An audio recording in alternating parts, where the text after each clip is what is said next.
I want to talk to the young people today. Just you.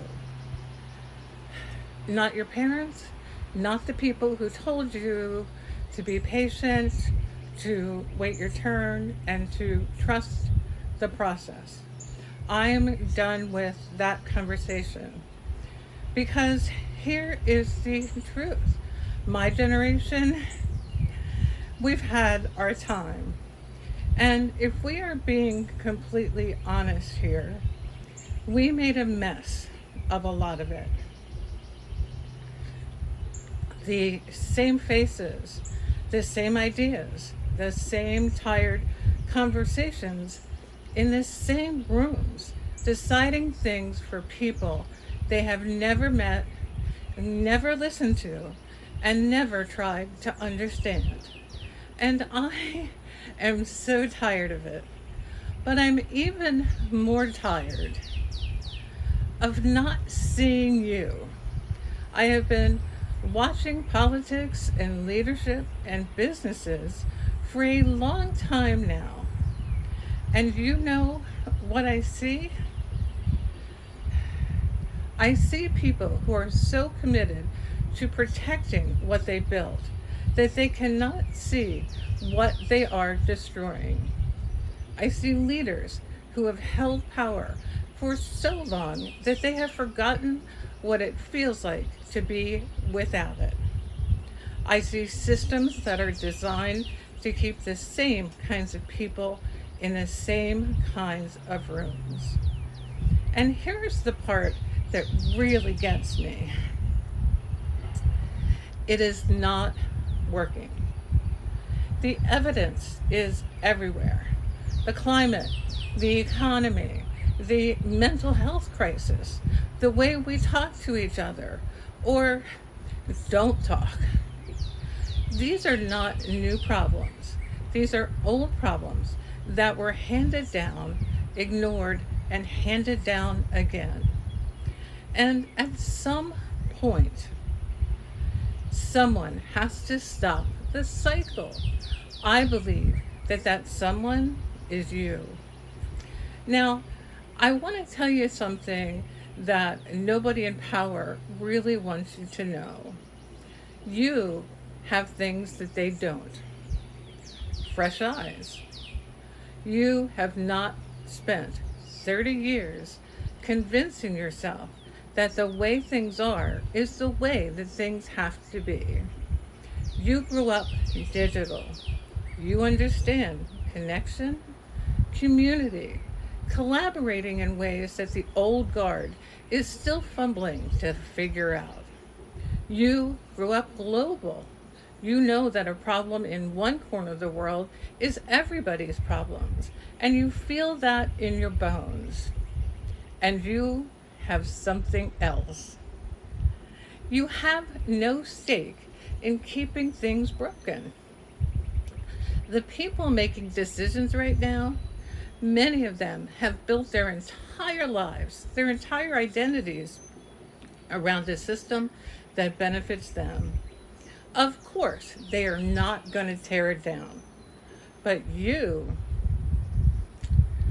not because you are reckless, but because you are not yet invested in the wrong things, you can see what needs to change because you are the ones who are going to live with it for long after the rest of us are gone. And I hear the pushback, I really do. But Deborah, I don't know enough. I don't have enough experience. I wouldn't know where to start. Can I tell you something here? Because nobody does. Every single leader who has ever made real change figured it out as they went along. You think that the people running things right now had it all figured out when they started? They did not, and they do not, but they just started anyway. And here's the difference: when they made mistakes, they had mentors, they had networks, they had people who protected them. and let them learn. And you deserve the same grace. I don't care about your degree or where you went to school or where you came from or who you love, what you look like. None of that determines whether you have something valuable to say. What determines that is whether you show up, whether you raise your hand when it's even shaking, whether you stay in the room when people try to make you feel small. Now, I need to say something hard here. The young people I worry about most are not the ones who don't care.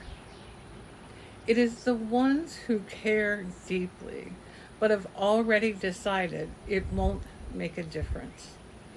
The ones who are already jaded, already cynical, already convinced that the system is too broken, the deck is too stacked, and the game is too rigged. And you know what? They are not entirely wrong here. The system is imperfect, and the deck is often stacked. Change is slow and hard and exhausting. And it changes anyway because people showed up. Imperfect, scared, unsure people who decided that doing something was better than doing nothing. Every right that you have now was fought for by someone who was told it was impossible. Every door that is open to you was kicked in by someone who wasn't supposed to be there. Don't you dare waste it. Don't settle. Don't become quiet. Don't let them convince you that your voice is too loud, your ideas are too big, or your expectations are too high. High expectations are how things change. And I want to speak to you directly for a moment.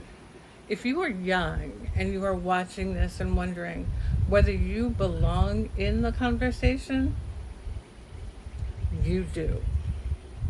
If you have an idea that feels impossible, say it anyway.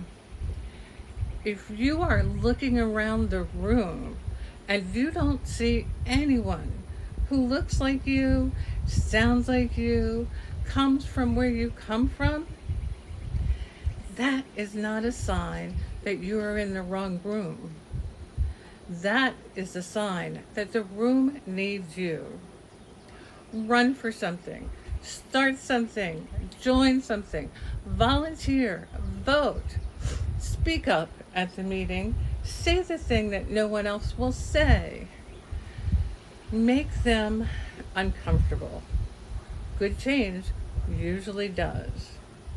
You don't need the old guard's blessing. You don't need their permission. You don't need to wait for them to hand you something they have never intended to give. Take the reins. I don't know if I will live to see all of the change that needs to happen, but I know I will see you start it. I already see some of you starting it now. And every time I do, every time I see a young person raise their hand, speak their truth, step into a room they weren't invited to, I feel something I can only describe as hope. Real hope. Not the wishful kind, but the kind that has evidence behind it. So, this is my message to you. My generation, we've had our turn. This planet is yours. This era is yours. And this moment is yours. Where are you? Because I'm looking for you. I am rooting for you. I believe in you. Now go. Make a difference. And if this spoke to you, send it to a young person you believe in, or send it to an older person who needs to hear it. Subscribe if you are on this journey with me, and comment below because I want to hear from you. Tell me where you are showing up. And as always, I am Deborah, and we are still becoming one day, one conversation at a time. I